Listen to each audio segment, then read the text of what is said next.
Detective fiction always turns on its revelations, on those moments when information suddenly transforms into cause and effect. No one is better at achieving those revelations than private detective Sherlock Holmes, and these days no one is better at visualizing them than the creators of Sherlock, the intoxicatingly inventive TV show that uses and imagines film editing as a function of its main character's mind. You said your life turned on one word. Yes.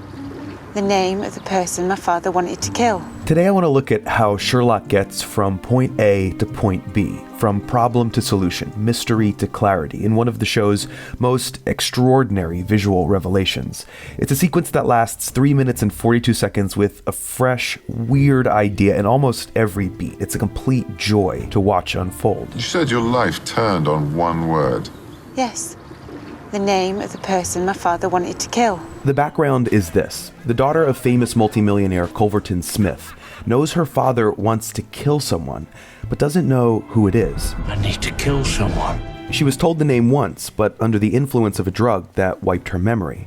All she knows is that it's one word. That's the impossible thing, just that right there. What's impossible? Names aren't one word, they're always at least two. The added element here, one that's going to spin this revelation into a whole nother gear, is that Sherlock Holmes is on drugs. He's been shooting cocaine, a reference to the original Conan Doyle stories, and it's accelerating and twisting his mind.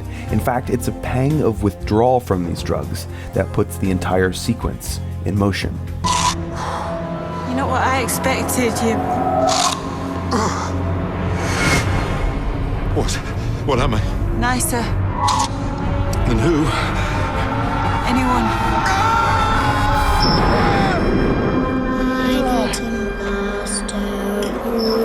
Will find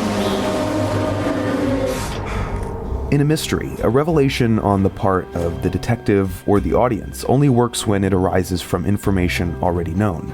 What's new is the perspective, and that change in perspective is triggered usually by something that doesn't mean to. I mean, this kind of revelation is a cliche by now, but what Sherlock does differently is stage those perspective shifts in its camera work and editing.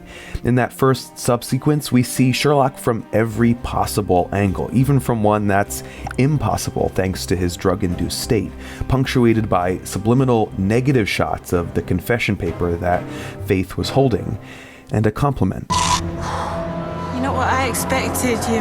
Nicer. Than who? Anyone.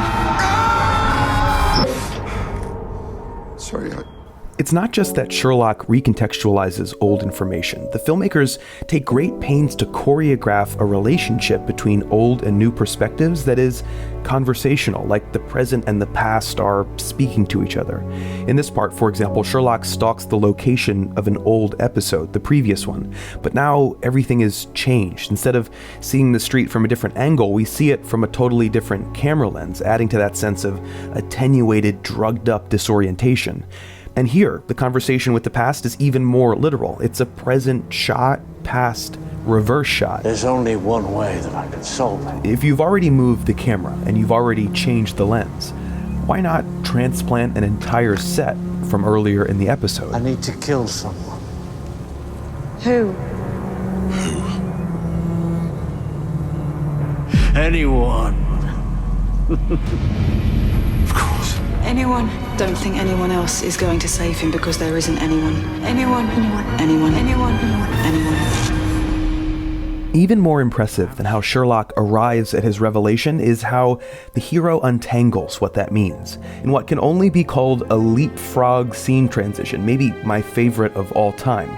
Sherlock awakes from his reverie. It goes like this. Sherlock realizes where he is in the middle of a busy street. A man yells at him. Reverse shot, Sherlock. Reverse shot, that man is now his drug-dealing friend on the street. Reverse shot, Sherlock. Reverse shot, his drug-dealing friend is actually speaking to him from Baker Street. Reverse shot, Sherlock, still outside. Reverse shot, drug dealer telling him that he's actually at Baker Street too.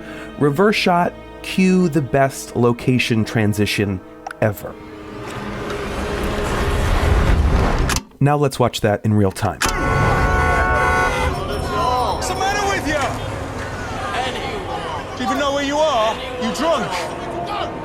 Shezza, What are you doing here? what were you doing in the middle of a bloody street? You should be at Baker Street. I am. So are you. It's hard to imagine a scenario where more could be accomplished with 10 shots. As Sherlock's mind catches up with itself and he grapples with the thought of just how many serial killers might be hiding behind wealth and fame like Culverton Smith, the revelation, the drugs, and the sequence reach their crescendo with the set itself turning on its axis. It's important, I think, to remember that what we've seen here has taken place in the span of only 3 minutes and 42 seconds. I mean, there are full movies with fewer original ideas. There is no CGI in this sequence, no digital fireworks. This is just great filmmaking, just the laws of editing embodied brilliantly as the workings of an extraordinary mind.